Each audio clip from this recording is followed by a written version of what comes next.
So we are making a homemade teriyaki jerky recipe type thing.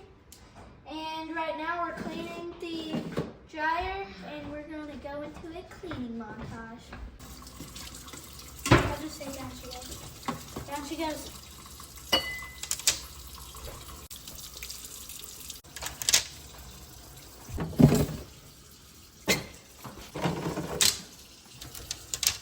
Start pulling it out piece by piece. Dad, what's in the jerky? What's the recipe? We got some teriyaki.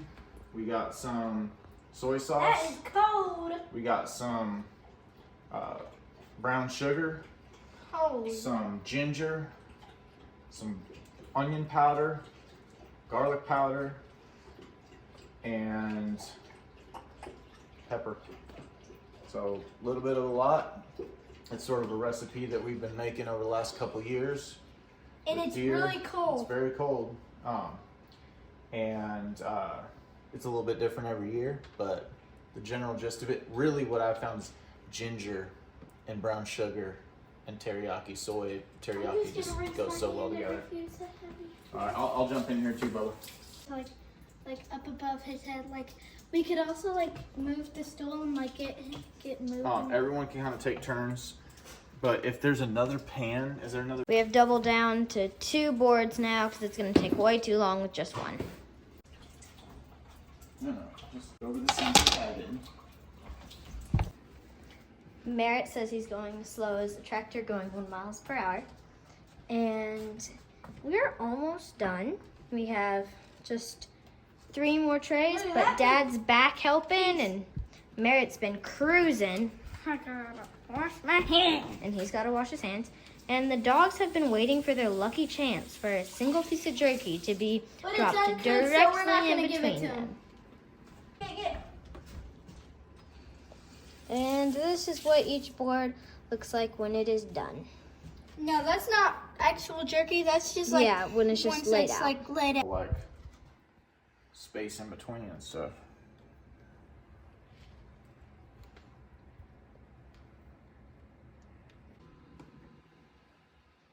I want to give her some jerky so bad. In there. So we are making venison jerky, which is deer jerky. Good job, Merritt. Looking good. And this was deer that was harvested off of our farm during the rifle season in Tennessee. 5 deer. 5. This isn't all 5 actually. This is, if you can believe it, it might be 1.5. This is only 1.5 of the amount of jerky we've got. Well, we harvested 5. Show them in here. So we've filled up the trays. This is the last tray. It was like right here. We're probably gonna have to do like 5 more. 4 batches, 5 batches. Which this holds a lot of jerky. It does. This is the biggest at the time, which we've used this for a couple years. So this is a Chef Man 9-tray food dehydrator. We got it on Amazon a couple years ago. You can get anything on Amazon. We only use it for this. I don't know if we've ever used it for anything else, have we? It's really weird because the only thing it talks about using is fruits. Well, because it makes for better pictures on a box, that's why. I don't know. Nothing's better than jerky. But you can definitely do other stuff in it. But we use it for jerky. We've used it for 4 years at least now, maybe 5. And basically, we hunted the rifle season. Gage shot his first doe. I shot 2 bucks. And Merritt shot... No, I'm sorry, Cadence shot her first buck. And then the other deer we're not harvesting the jerky from. So technically this is 4 deer that we're dealing with ourselves. So we're going to make, we had the, basically the roasts, like the back leg, cut into jerky slices. Dad, Yes, if sir? I were you, you don't have to, but I would go through these last shelves that I did because I barely put any on them. I know, I was thinking about doing that. But, the last tray. let's see, that one looks good. Unless we go through Oh yeah, we're gonna and add more a little bit jerky. here, but it looks really organized. I do like It's that. very, very pretty. I love You know that what we're color. actually kind of have to do is just kind of smush everything together, make more room, and then It does have a very, very pretty color. Like with the light shimmering on it. Yeah. Okay, Dad, you were saying? But yeah, this is about as organic as it can get, and Very organic. you're in Tennessee. You're able to shoot in our unit, which is Unit L, 3 does per day, or 2 bucks per season, and those bucks that counts for archery, muzzleloader, whatever it is. 2 bucks is your maximum. However, the 3 does per day is a whole season. So we actually have friends, folks we know who legitimately source their protein. Merritt, that's really unfortunate and frustrating, but I love you very much, son. We have friends that actually source their protein, their family protein, from venison that they hunt and then preserve, freeze, can, all sorts of stuff. You can can Yeah, meat? you can can it. And, Doesn't sound that terrible, and at the same time, it sounds very terrible. you know, I've only had it like in something. I forget what it was, but Just to take a minute. That's how loaded this can be, which is very loaded, I think. but it really is a state that you can hunt for your food very easily. Whoa, hunt Careful, for your that protein. almost went down to the And dogs. actually, it gets even better than that, because in Tennessee, you if you're hunting on your own property,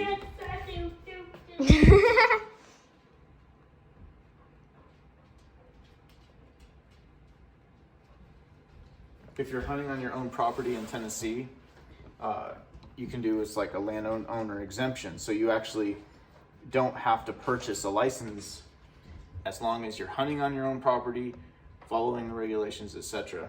But I think that's pretty cool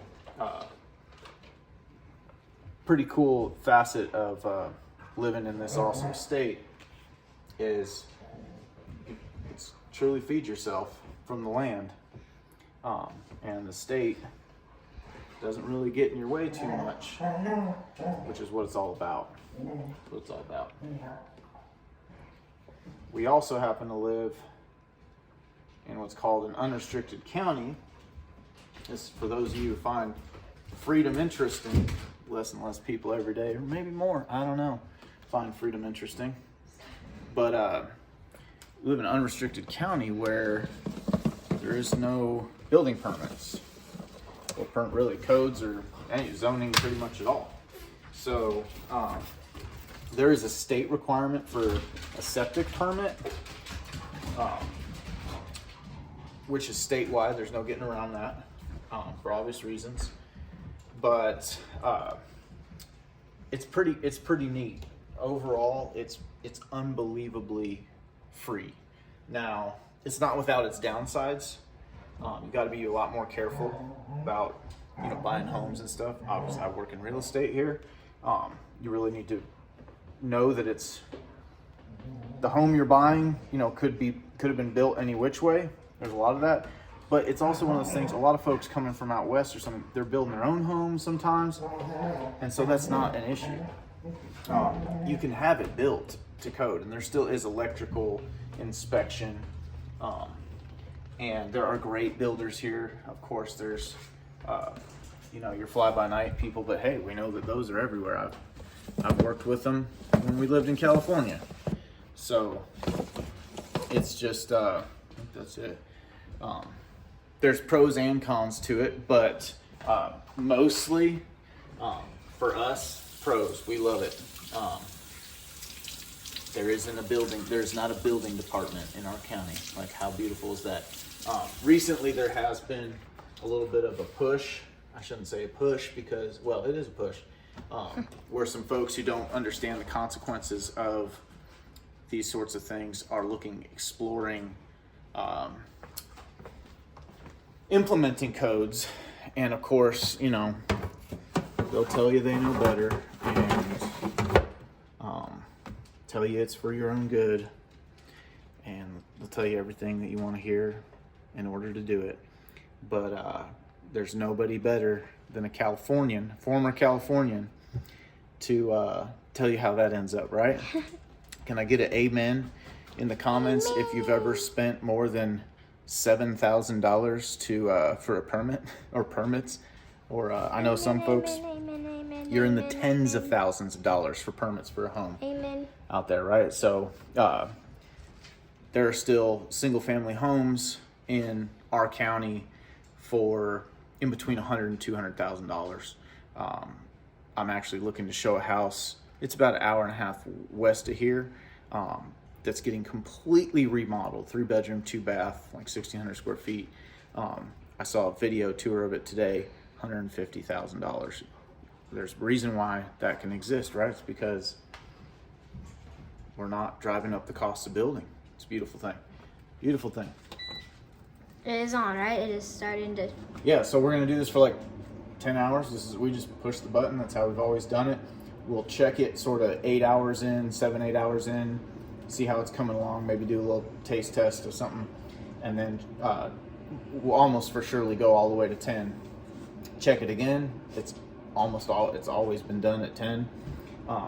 And go from there.